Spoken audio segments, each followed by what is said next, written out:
deben estar protegidos por indultos anticipados. Siguiente intervención, vamos a escuchar al asambleísta Alfredo Serrano. Señores asambleístas, hace 41 años con León Febres Cordero comenzó nuestra lucha contra la delincuencia, el crimen organizado, el terrorismo. 4 años de gobierno y le dejamos al país, dejamos un país prácticamente en paz. Porque se la combatió con mano de hierro, se la combatió con mano dura a la delincuencia, al terrorismo y al crimen organizado. Lamentablemente los años han pasado y hoy vivimos una crisis de magnitudes superiores a las que se tuvo que vivir allá en 1984 y 1988, por lo cual el expresidente Febres Cordero, que en paz descanse, hoy es recordado en este país por haber asumido con frontalidad, con firmeza y con liderazgo la lucha contra la delincuencia. Hoy las circunstancias nos llevan a lo mismo. Tenemos que implementar la mano de hierro, la mano dura contra la delincuencia para lograr parar esta batalla que ya la tiene ganada lamentablemente en el país el crimen organizado. Y para eso se necesitan sin duda alguna leyes duras, leyes fuertes por parte de la Asamblea y acciones reactivas por parte del Ejecutivo.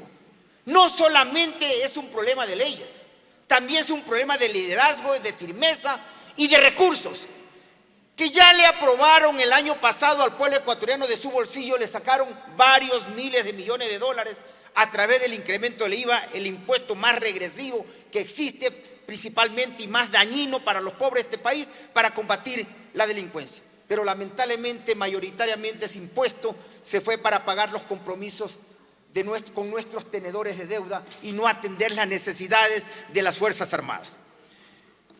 Nuestra propuesta de campaña como eje fundamental fue el combate a la mano de hierro contra la delincuencia. Y por coherencia política, vamos obviamente a respaldar este tipo de iniciativas con los cambios que hay que hacerle en su contenido para lograr el objetivo fundamental, que sea una ley viable, que no mañana más tarde no lo paralicen en la Corte Constitucional. No hemos tenido que hablar con el gobierno para esta ley. Hay temas que no necesitan hablar porque tenemos una posición clara, coherente y de trayectoria histórica en nuestra organización política. Esta es una de ellas. Las iniciativas positivas, vengan de donde vengan, tienen que ser respaldadas. Y esta iniciativa es bastante positiva, más aún luego de los cambios que le ha hecho la Comisión para lograr mejorar el proyecto de ley. Por ello queremos aportar no solamente con nuestro discurso, sino también estamos presentando las observaciones a la Comisión de forma escrita, conteniendo textos alternativos que solamente buscan mejorar este proyecto de ley, que solamente buscan que el objetivo sea realizable. En ningún momento creemos que sea como escenario el archivo de la ley, ni el ministerio de la ley como alternativas a este gran problema que atraviesa el país, que ya lo han reconocido los propios asambleístas de gobierno y que no vale la pena repetirlo. Vivimos una crisis nunca antevistas en materia de seguridad y que trae como complicación, por supuesto, y se transmite a la parte social, a la parte económica y a la parte política. Nuestras observaciones, señores asambleístas. El artículo 1, el objeto de la ley. El artículo 2, el ámbito de aplicación. Y el artículo 3, que es la finalidad. Era la razón de ser de que el proyecto sea económico, pues. No debieron haber cambiado el texto enviado por el Ejecutivo. Recuerden que van a tener demandas en la Corte Constitucional también por la forma, para aquellos que creen que el proyecto no es económico y que tampoco es urgente. Pero justamente la razón de ser del proyecto, de que es económico, la justificación, estaban justamente en el artículo 1, en el artículo 2 y en el artículo 3 enviado por el presidente de la República. Nuestra recomendación, mantengan el texto enviado por el presidente de la República para que este proyecto justifique de que es de carácter económico y por supuesto de carácter urgente. Caso contrario, eliminando o cambiando el contenido de esos artículos, le estamos dando instrumentos de debate para quienes sostienen que este proyecto no es económico urgente. Mantengan los textos del Ejecutivo que, créanme, justifican que este proyecto es económico. Asimismo, para evitar ambigüedades sobre la definición, por ejemplo, de grupos armados organizados, debemos incluir en la definición, en el artículo 4, que esto se refiere en el contexto del conflicto armado.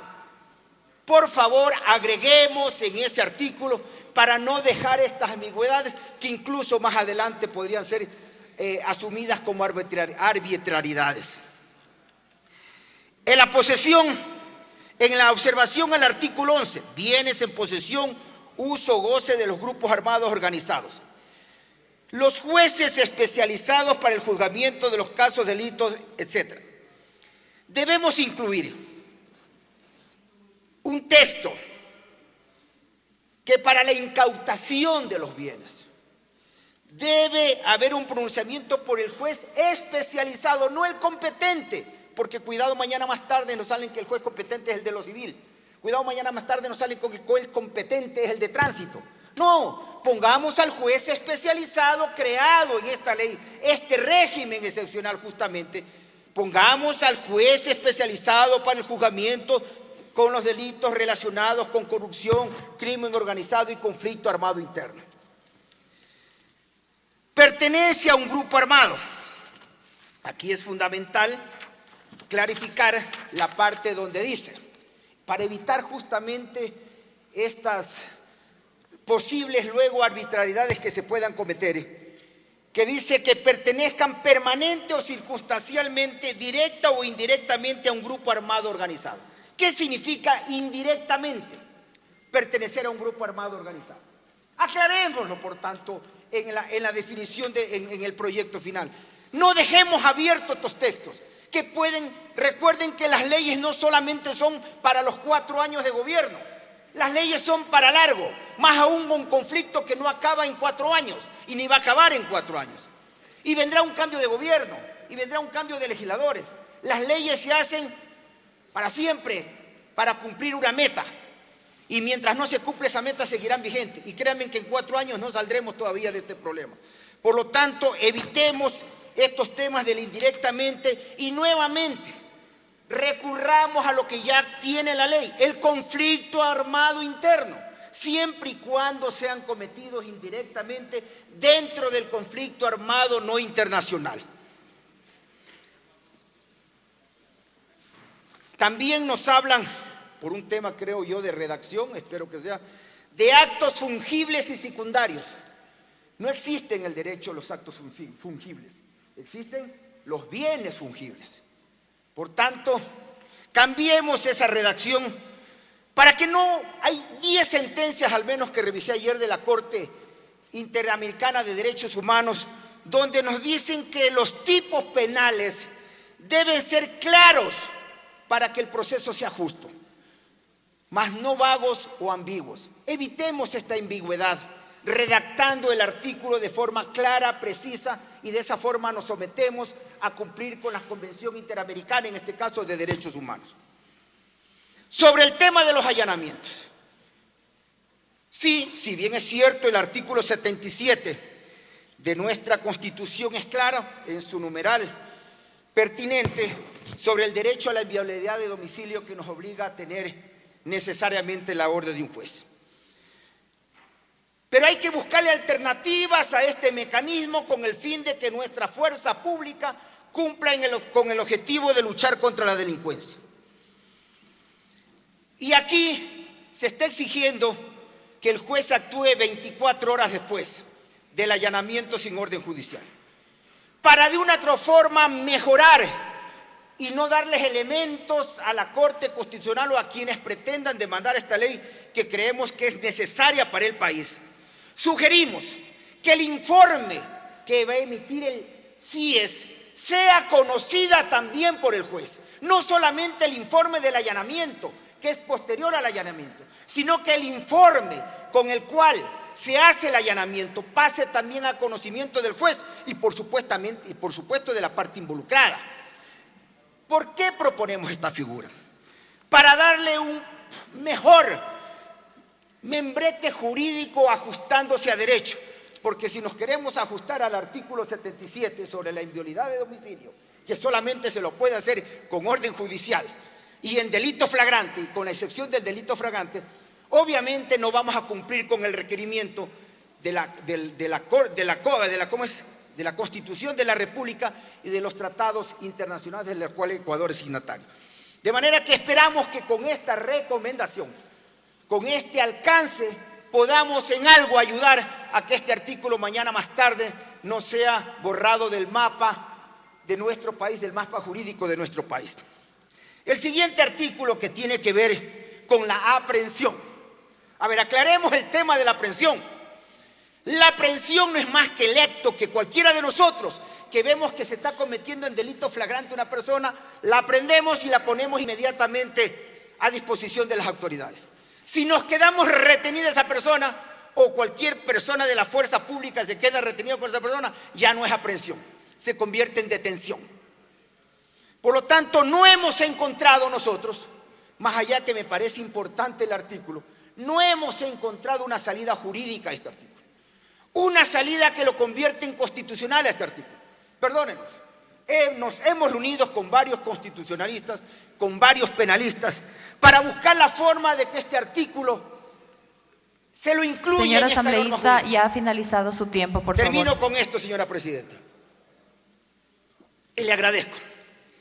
Por tanto, señores legisladores, ojalá la comisión encuentre un mecanismo para que la aprehensión se la pueda hacer sin orden judicial. Nosotros no lo encontramos, lamentablemente, y sería susceptible inmediatamente por parte de la Corte Constitucional de las observaciones pertinentes. Y lo que queremos es evitar que este esfuerzo que está haciendo el gobierno, la asamblea y obviamente el pueblo ecuatoriano se vea luego frustrado. Finalmente, señora presidenta, en cuanto a la redacción del proyecto de ley, a la técnica legislativa, los artículos más importantes de esta ley no pueden estar contenidas en las famosas disposiciones derogatorias. Los artículos por técnica legislativa que contienen este proyecto deben estar en el articulado principal, pues. No pueden estar en las derogatorias. Que se invierte en la comisión esto, señora presidenta, señores legisladores, miembros de la comisión, para cumplir con esta norma básica de la técnica legislativa. Y, por cierto, la redacción del proyecto. Mejoramos la redacción, mejoremos la puntuación para lograr que estas leyes que emitimos con debates, con argumentaciones, estén a la altura de lo que realmente queremos todos y cada uno de nosotros, señora presidenta y señores asambleístas. Esto es buscar días mejores para la gente, para que la gente vuelva a vivir sin miedo, para que la gente vuelva a vivir en paz y para que el pueblo ecuatoriano pueda salir económica, social y políticamente adelante. Señora presidenta.